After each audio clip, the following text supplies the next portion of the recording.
Well, good day. This is Professor Knight, and we're going to continue on music beyond the Americas. We've looked at India, Japan, and now we're into Africa. And as you see, here's a map of Africa, and this is North Africa here: Algeria, Libya, Egypt, Sudan, Chad, Nigeria. This is a huge area in here where the Sahara Desert is, and the desert extends all the way across east to west of North Africa, and along the coast is the Mediterranean.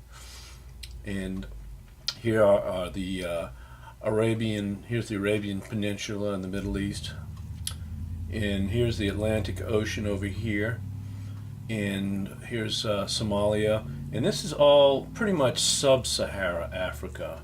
If you include the west coast, this is where all the slave trade happened. And this is where American music was influenced by African music. The music of Central and West Africa, music of Senegal, and music of Ghana, Nigeria, Mali. Anyway, those are all important West African musical influences for America, as the slaves would depart off of the west coast and go over across. I think the Portuguese were the main culprits with that, later on the British. But here is Central Africa with Congo and Rwanda, Burundi, Angola, and then down into South Africa here. So this is sub-Sahara. This is the music that is mostly African music. And what I mean by that is that music of North Africa, the above Sahara and above in North Africa, is mostly Islamic and influenced more by the Arabians and the Asian cultures. The sub-Saharan African cultures are of their own, but Africa is a huge continent, and there's over 200 languages that are spoken in Africa, and many different peoples. And not only that, but you have people living in Africa now from Pakistan, from Indonesia, all over the world. So there's a lot of influences going on now. Needless to say, our culture, the West, has profoundly impacted Africa. The same with Japan and India and all these other cultures that we've been studying. And in Africa, Africa's really taken to Western styles such as blues, rhythm and blues, and the music of Brazil, the music of Cuba, Afro-Cuban styles, and they've adapted it for their own style. There's a lot of rappers in Africa, as you might imagine. So the Western influence has been huge, but what we're interested in for our purposes right now is music of traditional African music. And let's go over here to the dry erase board and see if we can't see a few things that we need to see. First of all, there's been a lot of rapid social and political change. Now, why that's important? It's very important for us because Africa's in the middle of finding itself. Each country individually is deciding whether it wants to be influenced by Christian values or Islamic values. As well as their more traditional religions and spiritual ideas. As you see, they are torn between their local traditions and Western influences. And many countries now are in that same situation, since the West, America, and European influences are so prevalent across the globe. English is the #1 international language now. And so the Africans themselves are deciding to go back to their roots, so to speak. And that's different for every tribe, for every region. And so we only have a little bit of time. We only have a time to talk a little bit about this. But in general, we can say things about African music that traditional African music is very varied. The idea of participation, community, a definition of community that includes not only the living but also ancestors, the dead, the history of the particular region or the particular group, tribe of people that are, we're talking about here, unborn, and also includes spirits and natural spirits and notions of God, appreciation of community, and also law mingled in superstition, intuitive insights. These found are you can find them in their myths, in their stories, particularly the histories. There's no written language, and so these are very important. And their idea of memory is very different than the Western idea of memory, and it's continuing. It resides in a continual way. That their memory deals with the present as well as the past. Rituals, all of this has to do with context. And as you see, I've donned my ethnomusicologist cap, Professor M, and I'm trying to look at this in a contextual way. And I want you to understand that for Africans, the circle becomes very symbolic and very important. In fact, this is the way of life. It's community. The circle symbolizes a continuity, the birth, the cycle of life. It symbolizes safety, surrounding a village, protecting it from spirits, protecting it from other natural threats. The circle is how music is performed. If you think about it, the way Westerners perform music, it's more of a square. And even notions of the square or the rectangle are embodied in castles and houses, embodied in a church, where you have the preacher who sits in the front or stands in the front while the congregation listens. You have the leader in the front and the congregation. You have the musician in the front and the audience.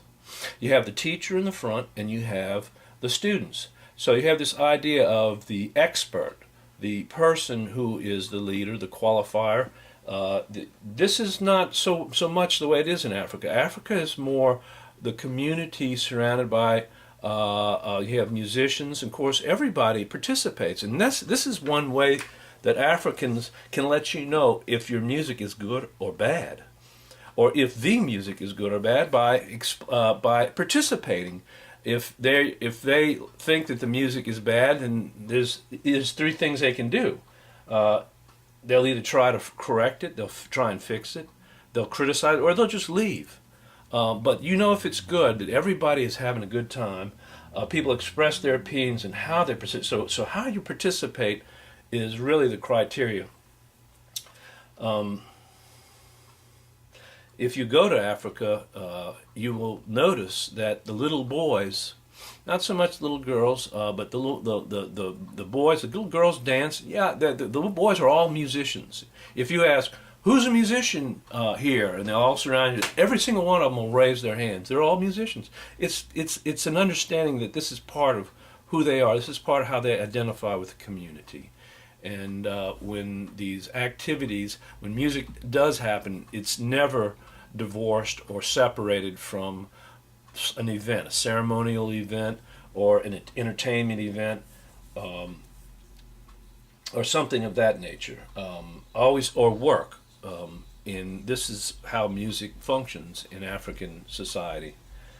You have power of music is the social reality. The function of music supersedes any African concept of their music as art. As a rule, Africans participate more actively in singing, dancing, and playing of musical instruments than do most people in Western culture. So we already talked about work, worship, and ceremony.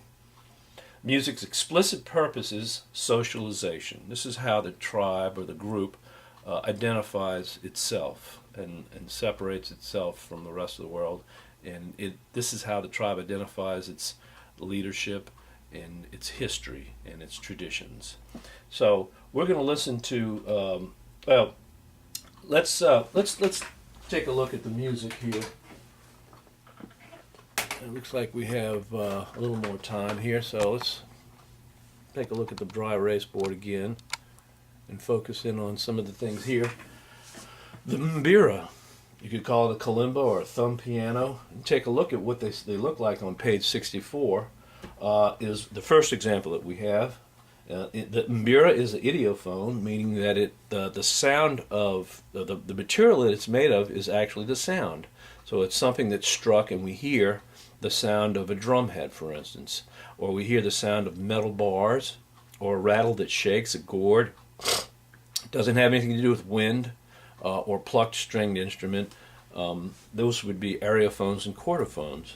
But an idiophone would be percussion. Of course, idiophone and membranophone are two different things. Membranophone would be a drum that has a skin tied over it.